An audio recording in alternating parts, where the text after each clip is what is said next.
For the longest time, Blast as a status effect was... how do I put this? Garbage would be an accurate description. Thankfully, with the Jade Shadows update, we got a rework to the Blast proc, and now, on the right weapon, with the right build, is actually quite potent. Blast deals 30% of base damage after 1.5 seconds as an explosion. At 10 stacks or on death, stacks deal their damage simultaneously to enemies within 5 meters while staggering them. And that one on paper sounds really good, so what we're gonna be doing next is taking a couple of weapons of Warframe and showcasing the power of these Blast procs. Starting with one of the most powerful primary weapons in the game, of course I'm talking about the Incarnate Torid. A couple of changes that you can make to the build. I'm talking about the incarnations. You should go for elemental balance. This one will increase your base status chance by 34%. Obviously the balanced approach is actually the Survivor's Edge with 15 for crit and 15 for status chance. However, if you want to go all in on Blast, go for that status chance. This is the build we're going to be using. You see there's Hunter Munitions here, but the critical chance isn't all that fantastic, 29%. There's simply not enough room on the build for a crit mod. Instead, we're going to be using Avenger with 45%. Primary Frostbite is also here for the multi-shot and the critical damage, which is fantastic. The Frost procs are going to be coming from our little Sentinel's weapon. I'll showcase that one just a tad later. Essentially, if you're going to be going for a Blast build, make sure you have the Elementalist mod as well as the Bane mod. I know a lot of you guys simply don't like these Bane mods. I'm not a fan of them either. I still consider them a terrible design decision. But if you want the most powerful damage, there you go, it is what it is. On the weapon right now, we have Corrosive and Blast. If you hover over the status, you see the chance to proc for each of them. Now, when you're trying to decide, should I go for the 90s, should I go for the 60s, always bear in mind that it's very easy for you to do exactly what I just did. Simply hover over the status chance. So, shouldn't you go for the 60-60 cold mod? Well, if I do that, quick example, overall, I'm gonna be getting less Blast procs, so it is a smarter idea in this case to go for prime cryo rounds. Of course, you also get a whole bunch of more flat damage as well. As for corrosive procs, we don't really need a gazillion of them. Quickly, we're gonna have a look at a Sentinel as it will play the role of a primer. In this case, we're gonna be priming with corrosive and cold, of course, for our primary arcane. As for the enemies we're going to be testing against, historically speaking, we tested on Corrupted Heavy Goons because they're fairly common and they have a good amount of damage mitigation, EHP, etc. However, that's not really a very realistic test because in a normal mission you will not run into a pack of 20 Corrupted Heavy Goons. Even though that might actually be kind of fun. A more realistic test would be the battle groups for Reworked, Murmur Corpus, and whatever else. Corpus. But the problem is if I spawn these guys, they're simply gonna fold like paper and it will not showcase how powerful these builds actually are. Does that make sense? So in that regard, we're gonna be spawning in the Corrupted Heavy Gunners, but Eczema style, because Overguard is a thing at the end of the day. And this, my friends, will be a 100% cold start for the weapon. Now, we do need Vital, and we haven't built it on it, so you can use Grendel's Nourish. I'm just gonna charge the weapon. It's not gonna be fully stacked when you see the test. Look at this. It just blasted everything into non-existence. It wasn't even stacked. They just disappeared. Like, bye-bye. And this would be a warm start with everything stacked. I mean, I don't know what else you can ask of your weapon. However, there is a counter argument to this, and it goes like so. Hold on, this is the Incarnate Torid. That kind of performance for the Incarnate Torid is not unseen. It can do that even with a normal, non-blast build. And that's true, which is why we're going to be showcasing other weapons, which are not as highly rated as the Torid. The Galaxion has been in the game for quite a while, but only recently did we get the Tenant Badian. And don't get me wrong, this is no slouch of a weapon, but it's no Incarnate Torid. However, we're going to be using the same archetype of build. Essentially, it's the same idea as on the Torid, and we'll see exactly how this one can handle everything. Once again, we're looking at Blast and Radiation. Another thing that you should bear in mind, we are fighting the Orokin, and as far as contact damage is concerned, the Orokin are vulnerable to...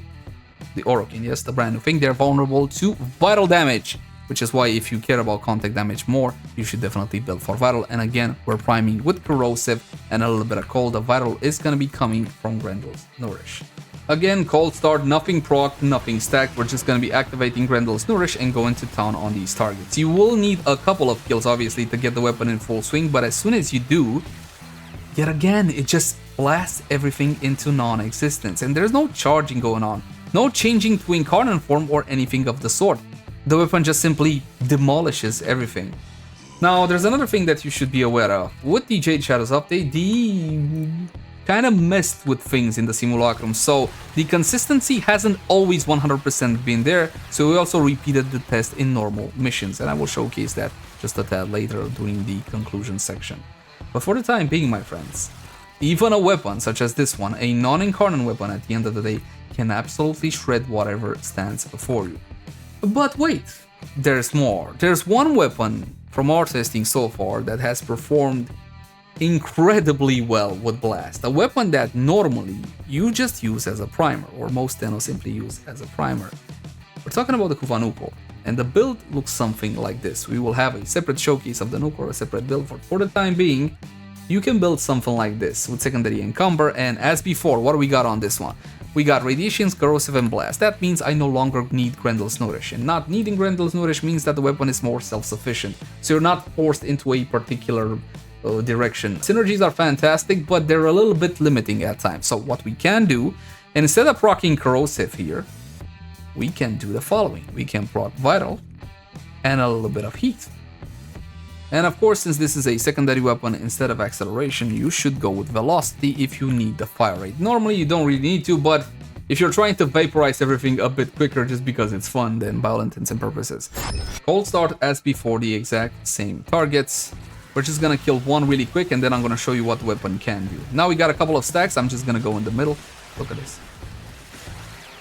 If the beam touches it, they essentially disappear. And I know there are a lot of visual effects on screen, you can turn them down if that bothers you, but this is a full HP target with half the overguard, and it just disappears.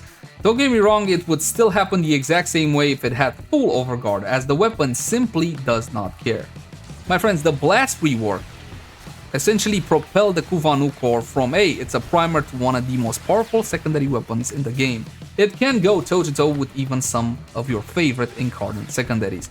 Now don't get me wrong, it's not gonna outdo the Tox Assist, but you know what? There's no charging going on. There's no changing, no mod switching or anything like that. It's simply a whole lot more comfortable to play with this one. The Cyclone can also achieve results which are in this neighborhood, but not quite as nice in gameplay because of the magazine, because of the base element. I would still recommend you go for the Nukor over the Cyclone if you're looking for a blast build. Now let's see what the weapon can do in an actual mission. Obviously, we're just gonna be melting everything that stands before us. The enemies that you see here in base level Steel Path, the base Murmur enemies, don't have nowhere near as much defenses, nowhere near as much HP as the Corrupted Heavy Gunner XMSs that we were shooting earlier. Though granted, the reason why we're doing this is because with the Jade Shadows update, kooky things have been happening in the simulacrum, so it's best to test in actual missions as well. As for the weapon, well, what can I tell you? It just wrecks everything AoE style, and the brand new Blast Proc, even though I didn't expect it to be this good, it is, by all intents and purposes, very good. Now, it's not gonna be the meta way on every single weapon. It is gonna be meta on status weapons, for example, the Nukor. The Nukor, in my opinion, makes the best use out of it, or at least so far.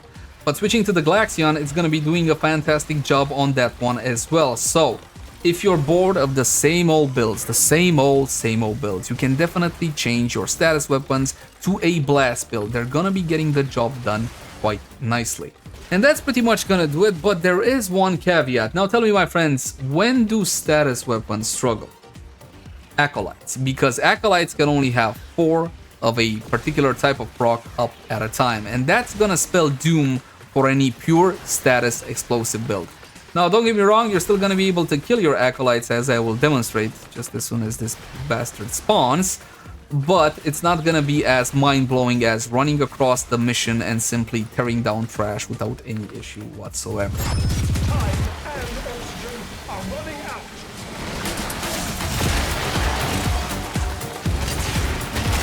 And that's mostly it. Now, that wasn't exactly horrible per se, but it's definitely no one-shot or anything of the sort.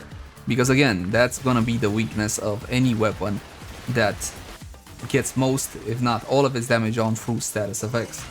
And I do believe, my friends, that is pretty much it. As always, my name has been Leyzar. Like, favorite, share, and subscribe only if you enjoy the content. And I will catch you guys in the next one. Yes, my friends, Blast is pretty goddamn awesome on the right build and with the right weapon. I'll catch you guys in the next one. Bye!